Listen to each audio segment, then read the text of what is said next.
समस्त को नमस्कार। आज एक गुरुत्वपूर्ण प्रसंग रे आपण मानकु समस्त को बिजु जनता दल तरफ आम निमंत्रण करिछु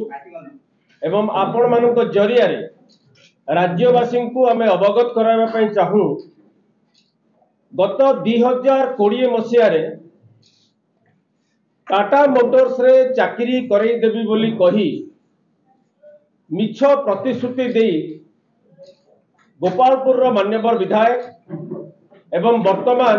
भारतीय जनता पार्टी रो जे ब्रह्मपुर लोकसभा आसन पाई जे प्रार्थी अछंती से प्रदीप पाणिग्राही राज्यर निरीह लोकंकु एवं विशेष करी गंजाम जिला एवं ब्रह्मपुर लोकसभा निर्वाचन मंडली रो लोकंक ठारू लक्ष लक्ष टंका आदाय करिथिले। टाटा मोटर्स तरफरु करा जाइथिबा एक एतला मुताबक टाटा मोटर्स कंपनी जो एतला देइथिला जाल ईमेल आईडी टाटा मोटर्स रो जाल ईमेल आईडी प्रस्तुत करिबा सह टाटा मोटर्स रो एमडी भावे परिचय देई श्री प्रदीप पाणिग्राही एवं तांको सहयोगी आकाश पाठक जो रकम भावे लोकं को ठकिबार प्रयास करथिले एवं सेथिरे सफल हेइथिले।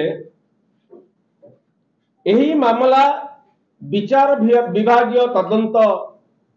परिसरभुक्त हैला एवं वर्तमान विचार विभागीय मजिस्ट्रेट को निकट रे विचाराधीन अछि। एही मामला रे श्री प्रदीप पाणिग्राही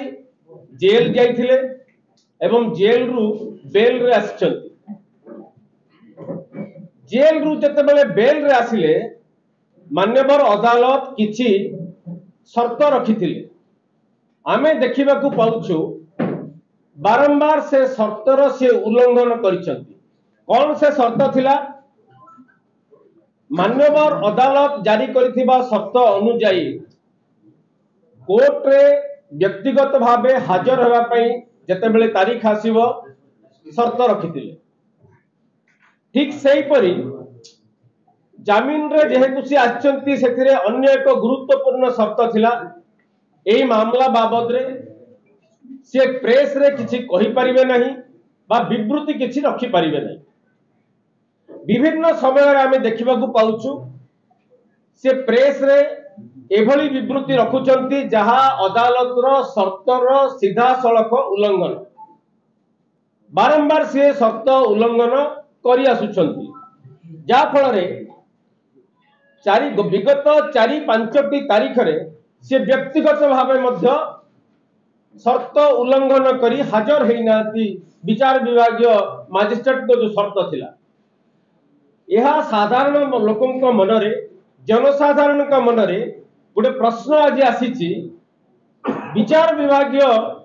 व्यवस्था प्रति प्रश्न उठिची जे विचार विभागीय व्यवस्था प्रति प्रदीप पाणिग्राही कौन सम्मान नहीं जोथि पई जो शर्त रखिकी तांकु बेल दिया जाइथिला से शर्त को से बारंबार उल्लंघन करूछन। तांकु यदि अन्य भाषा रे आपण कहिबे ताले अदालत अवमानना करिथिबा एक आसामी भाबरे आमे विवेचना करूछु लोक माने देखुछन। काहे कि ठकेई जालियाती जाल दस्तावेज प्रस्तुति एवं जाल दस्तावेज प्रस्तुति करि सारला परे ताकू उपयोग करी व्यवहार करी जो भली भाबे ए मामला रे से छंदी हेइछंती जो भली कार्य से करिछंती तांकू विचार विभागीय व्यवस्था अनुसार शर्त पालन करिया पई से बाध्य किंतु एथिरे से शर्तर खिलाफ करछंती एवं प्रत्येक अवसर रे आमे देखुछु से ए केस बाबद रे बाहर जो विवृत्ति रखुचंती ताहा बारंबार तांकर शर्त उल्लंघन करूछि। तेणु आमे ए प्रसंग रे आमे एतिकी आशा करिवु जे क्राइम ब्रांच जो मामला दायर करथिले प्रदीप पाणिग्राही आकाश पाठक विरुद्ध रे जोथिरे से बेल रो आसीथिबा गोटे आसामी जोथिरे से जेल जाईकी अदालत रे अर्थ जमा करिकी बेल रे आसीचंती एवं बारंबार शर्तर खिलाफ करुचंती तांकु निश्चित भावे आगामी दिन में यार मूल्य देवाक पड़ो नचेत विचार विभाग व्यवस्था प्रति जो प्रश्न आज उपजी जनसाधारण मन में निश्चित भावे आमर व्यवस्था प्रति कोठी ना कोठी आंगुली उद्रेक कर। धन्यवाद।